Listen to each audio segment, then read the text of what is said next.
देश के प्रधानमंत्री नरेंद्र मोदी ने 15 अगस्त साल 2021 के दिन लाल किले से ऐलान किया था कि साल 2023 तक भारत में 75 वंदे भारत एक्सप्रेस ट्रेनें चलाई जाएंगी। और पीएम मोदी की इस ऐलान के एक साल बाद सरकार अभी तक सिर्फ 3 वंदे भारत एक्सप्रेस ही पटरी पर दौड़ा सकी है।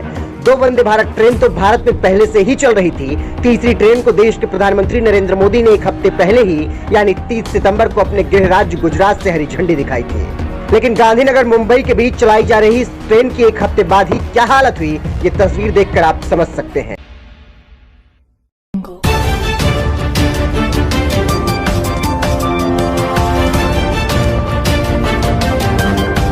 दरअसल कुछ ही दिनों पहले देश के प्रधानमंत्री नरेंद्र मोदी अपने गृह राज्य गुजरात के दौरे पर गए हुए थे, जहां उन्होंने गुजरात की जनता को भारत की सबसे तेज चलने वाली train Vande Bharat express train की सौगात दी।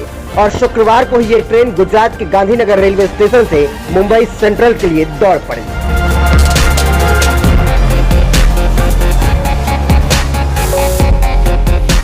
भारत की सेमी बुलेट ट्रेन कही जाने वाली जिस वंदे भारत एक्सप्रेस को पीएम मोदी ने 30 सितंबर को हरी झंडी दिखाकर रवाना किया था, वो ट्रेन गुरुवार को हादसे का शिकार हो गई। दरअसल सुबह 6:10 पर मुंबई सेंट्रल से रवाना हुई Vande Bharat train Ahmedabad railway station के पास सुबह 11 बजे के आसपास वटवा और मणिनगर के बीच भैंसों के झुंड से टकरा गई। ये टक्कर इतनी जोरदार थी कि वंदे भारत एक्सप्रेस के आगे के हिस्से के परखच छोड़ गए, जिसकी वजह से कुछ देर के लिए ट्रेन खड़ी रही और फिर 11:27 पर ट्रेन को दोबारा रवाना किया गया।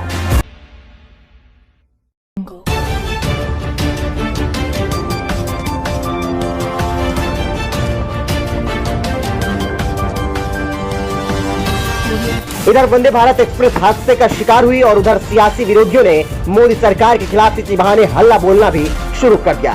मोदी योगी विरोधी माने जाने वाले पूर्व आईएएस सूर्य प्रताप सिंह ने एक ट्वीट में लिखा, भैंस से टकराई वंदे भारत ट्रेन, देखिए क्या हाल हुआ। भैंस का नहीं, ट्रेन का। प्लाईवुड प्लास्टिक का बना ट्रेन का इंजन, रेलवे के इतिहास में ये पहली बार। सपा प्रवक्ता अनुराग भदौरिया ने एक ट्वीट में लिखा, भैंसों के झुंड से टकराते ही कितनी मजबूत है वंदे भारत एक्सप्रेस, आप खुद ही देखिए। अमेठी से कांग्रेस नेता आनंद सिंह ने लिखा, भ्रष्टाचार की नींव पर खड़ी इमारत ज्यादा दिन टिक नहीं सकती। शुभारंभ के चंद दिनों में ही वंदे भारत ट्रेन के टोटे हो गए, जिसे देखकर आप भी कहेंगे वाह मोदी जी वाह, बीजेपी के इस भ्रष्टाचार की जांच होनी चाहिए।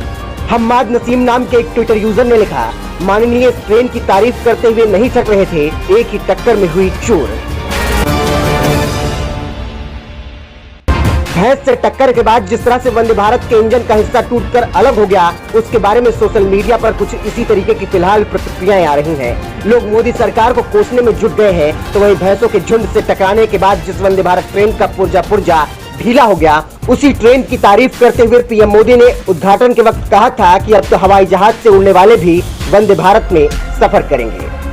हवाई जहाज में यात्रा करते समय अंदर जितनी आवाज आती है, वंदे भारत ट्रेन में वो आवाज शायद 100वें हिस्से की हो जाती है। यानी 100 गुना ज्यादा आवाज विमान में होती है। विमान में अगर बातचीत करनी है तो काफी दिक्कत रहती है। मैं वंदे भारत ट्रेन में देख रहा था, आराम से मैं लोगों से बातचीत कर रहा था, क्योंकि कोई आवाज ही नहीं थी बाकी। इसका मतलब जो लोग हवाई जहाज के आदी हैं, उनको अगर ये आवाज के विषय में ज्ञान हो जाएगा, मैं पक्का मानता हूं वो हवाई जहाज नहीं वंदे भारत ट्रेन पसंद करेंगे। वंदे भारत के साथ हुए इस हादसे के बारे में रेलवे के पीआरओ प्रदीप शर्मा ने बताया, इस घटना से थोड़ा सा नुकसान हुआ, ट्रेन के संचालन पर कोई असर नहीं पड़ा। ट्रेन अपने निर्धारित समय से चल रही है। ट्रेन के आगे का हिस्सा जो टूटा है उसे ठीक किया जाएगा। ट्रेन को समय से ही संचालित किया जाएगा। 180 किलोमीटर की रफ्तार से दौड़ने वाली वंदे भारत एक्सप्रेस ट्रेन से भैंस टकरा जाने के बाद अब जाकर रेलवे की नींद खुली है। रेल अधिकारियों का कहना है कि गुजरात में गाय भैंस पालने वाले वंदे भारत के टाइम टेबल से वाकिफ नहीं है। यही वजह है कि भैंसों का झुंड पटरियों पर आ गया। उन्हें जागरूक करने के लिए अब एक अभियान चलाया जाएगा।